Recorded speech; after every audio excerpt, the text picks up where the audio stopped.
안녕하십니까. 저는 뉴스핌의 이재창 정치전문기자입니다. 최근 우리 정치의 궤도 이탈이 심각합니다.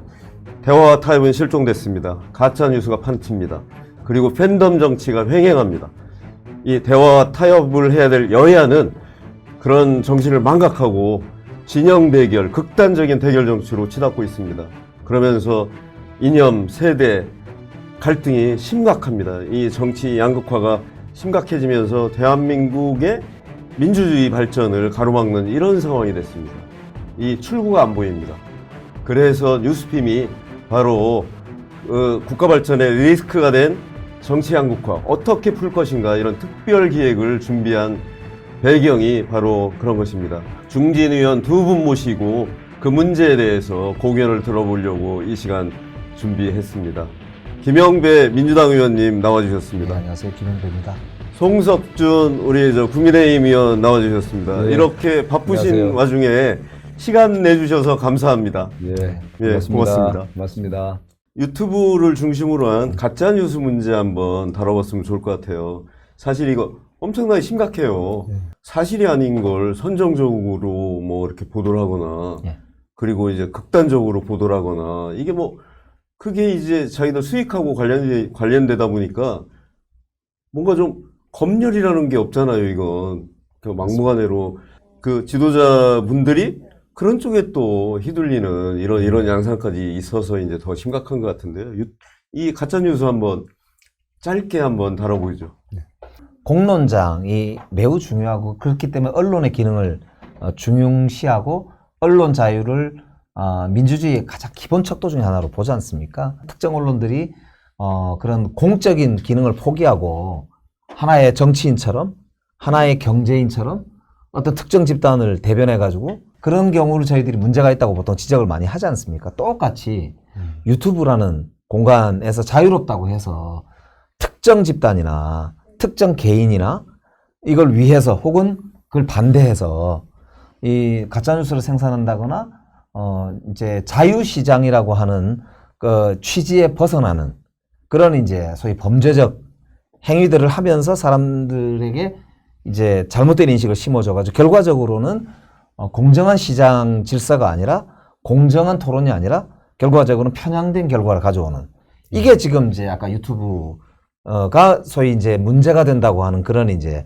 소위 팬덤 현상 혹은 나쁜 팬덤 현상 이렇게 이제 부를 수가 있을 것 같거든요. 그런 점에서 이제 온라인상에 페이크 뉴스를 가짜뉴스를 생산하거나 유통하거나 또 혹은 허위 사실을 유포하거나 뭐 이런 문제들은 사실은 뭐 법적으로도 저는 제재를 할 수 있는 방안도 좀 찾아보는 것이 좋겠다 이렇게 생각이 되고 우리 시민들에게도 말씀을 드리고 싶은 게 그런 이제 소위 가짜뉴스를 생산하는 아주 악성 일종의 유튜브나 이런 부분들에 대해서는 견제, 감시, 경계 이런 게 반드시 필요하다. 이런 점은 명확하게 좀 우리가 기준을 세웠으면 좋겠다. 그 알고리즘이라고 하는 것 때문에 유튜브라는 거의 특성상 자기가 한 번 보는 거는 계속 추천이 오지 않습니까? 두세 번 보면은. 그래서 결국에는 자기 그렇죠. 편에만 딱 갇히게 되고, 맞아요. 예, 에코 체인버처럼 자기가 이제 있는 사람들끼리만 계속 들리고 남이 반대편에서 하는 이야기는 전혀 들을 수가 없는 구조화돼 버리는 이런 이제 현재 있는 소위 디지털 사회의 그런 문제점 이런 것들이 결국 좀 제도적으로도 저는 상당히 보완될 필요도 있겠다 이렇게 생각이 돼요. 사실 유튜브 문제는 이제 여러 가지 이제 측면이 있어요. 하나는 소위 레가시 언론에서 갖는 한계. 예. 예를 들면 우리가 알던 전통적인 우리 언론들이 공기로서 그동안 기능을 해왔는데 일부 또 편협된 성향이 있단 말이죠. 특정 언론 노조에 이렇게 장악을 됐더니 그 특정 방송은 굉장히 극단의 그런 성향의 똑같은 팩트도 다른 방송에서 하는 것보다는 훨씬 더 특정 정치 세력 편향적인 그런 보도와 실제 뭐 자막까지도 굉장히 인위적인 그런 방송 보도를 한다는 거죠. 상대적으로 이제 또 거기에 반발하는 이제 어쩌면은 이런 유튜브라든가 이런 1인 미디어 이런 것들이 새롭게 양산이 되고 그것이 팩트에 또 더 부합되는 경우도 있단 말이죠. 모든 건 아니지만. 그러니까 국민들이 거기에 또 열광을 하게 되고 자기들 또 이렇게 입맛에 맞는 그런 알고리즘에 의해서 또 자꾸 그런 걸 또 편식을 하게 되고 그러니까 어쩌면은 이 레거시 언론과 또 새로운 뉴미디어가 서로 공기로서의 그 규범과 윤리를 지켜가면서 제대로 팩트를 소위 말해 정론 직필의 그런 어떤 제대로 된 팩트 전달이 돼야 되는데 조작되고 가짜를 이용해서 뭔가 이렇게 상술이 또 개입되고 또 왜곡을 양산하는 그런 구도가 된다면 이건 좀 정말 막아야 될 것 같습니다. 그래서 어쩌면은 우리 사회에 이런 그 기존의 언론과 새로운 뉴미디어들을 포함한 이런 어떤 언론의 어떤 정말 정도를 구축하기 위한 그래서 방송통신위원회가 굉장히 중요하잖아요.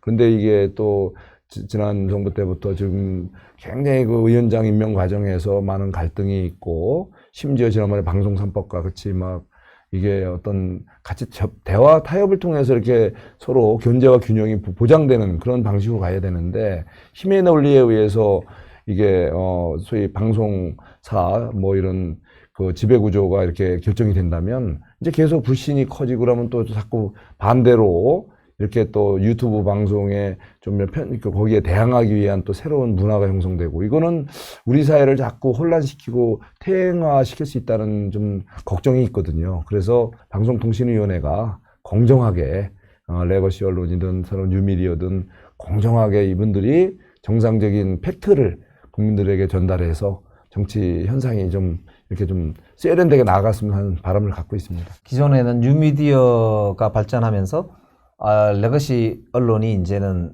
별로 역할이 없는 거 아니냐. 한때는 이런 역할이 많이 줄었지. 그러니까 이야기가 있었거든. 예. 근데 요즘은 또 거꾸로 레거시 미디어들이 오히려 팩트 파인딩, 그러니까 사실관계를 확인하고 공정성과 객관성 이런 거를 검증해 나가는 데는 굉장히 중요한 역할을 또 하고 있고 할 수 있다라고 그렇죠. 하는 게 굉장히 부각이 되는 것 같아요. 그러니까 뭐 방송통신 포함해서 신문들 언론들이 이제 레거시 미디어들의 역할을 오히려 더 발전할 수 있도록 상호 균형 있게 좀 바라봐야 된다. 또 이렇게 새로운 좀 상당히 깨달음 같은 것들도 있는 것 같습니다. 그러니까 그거를 제도적으로 조금 더 뒷받침하고 또 법적으로도 저희들이 사실은 이 균형 있게 그래서 자유로우면서도 공공성이 있는 그런 이제 이 소위 공론이 조성될 수 있도록 함께 노력해 나가는 거. 그거는 굉장히 중요한 민주주의의 건강성을 위해서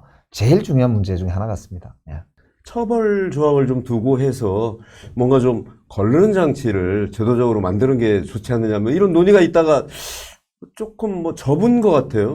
그런 것이 접은 건 아니고요. 예. 지금 이제 과방위, 그러니까 과학기술통신 방송통신위원회인가요? 국회 거기서 이제 거의 합의가 다 되어 있는 안을 저희들이 오늘 의원총회에서 보고를 받았거든요. 거기를 보니까 이제 페이크 뉴스, 이제 가짜 뉴스의 경우에 당사자들도 이제는 소송 같은 걸 낼 수 있게 하고요. 대신에 이 남발을 방지하는 장치 같은 걸 확실하게 두기로 하고 그래서 예를 들면 어떤 뉴스가 보도가 됐는데 이게 가짜 뉴스라고 이제 생각할 경우에 우리 정치인들도 소송을 낼 수는 있고 또 개인들도 소송을 낼 수 있도록은 해서 함부로 가짜 뉴스를 막 만들었을 경우에 굉장히 처벌도 하고 책임도 지고 또 손해배상도 할 수 있도록 이렇게 법을 만들고요. 다만 이제 힘센 사람들의 경우, 권력자들의 경우에 뭐 뉴스가 나올 때마다 무조건 이거 가짜 뉴스다 그러면서 막 이제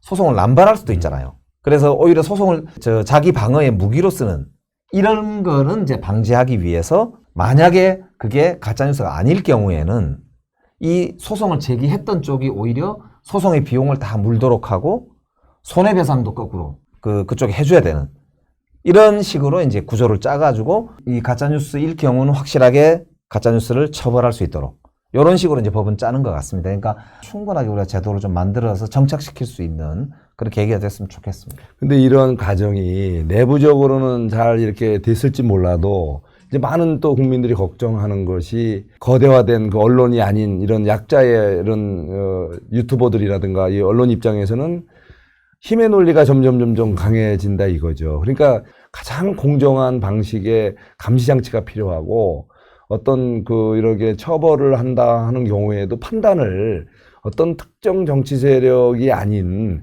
가장 공정한 그런 이런 기관들을 만들어서 거기서 이거를 걸러주도록 해야죠. 서로 힘의 논리를 좀 자제하고 소수의 우리 목소리를 기울이는 사회가 정말 건전하고 진정한 민주주의 사회 아니겠습니까? 굉장히 중요한 말씀입니다. 저도 굉장히 동의하는. 그래서 말씀입니다. 어쩌면 예. 소수자 보호라는 것이 또 제도적으로 특히 언론에서는 굉장히 중요한 얘기고 특히 오늘 우리 이제 뭐 이렇게 국회에서도 필리버스터를 하지만 그 소수가 어쨌든 발언할 수 있는 창구 그런 거를 우리가 최대한 보장해야 된다는 측면에서 그런 창구를 더 좀 활성화시킬 필요가 있다. 그래야 건강한 민주주의와 건강한 정론 직필 사회가 열리지 않겠냐. 그러니까 사실은 계엄을 우리가 비판할 때 그래서 비판하는 거지 않습니까? 사실 대통령께서 전 대통령이죠. 그분이 이 계엄을 한 이유를 국회가 너무 반대를 많이 해서 자기하고 다른 거를 너무 많이 이렇게 국회가 뭐 의결해서 했다고 그러는데 그러면 정치권하고 대화를 했었어야 되지 않느냐. 이게 이제 우리 국민들의 일반적인 생각이지 않습니까? 그러니까 마찬가지로 말씀대로 저희들도 이제 정치인이니까 진짜 말씀대로 소수와 다수 진짜 들리지 않는 목소리, 소수의 목소리 이걸 듣기 위해서 최대한 서로 노력하고 토론하고 하는 그런 원칙을 세우는 건 매우 사실 필요한 말씀이라고 생각이 됩니다. 네. 균형점을 잘 찾으면 좋을 것 같아요. 그리고 이제 여야가 그런 제도화를 하면 좋을 것 같습니다. 이렇게 시간 내주셔서 고맙고요. 예, 두 분 감사합니다. 예, 고맙습니다. 고맙습니다.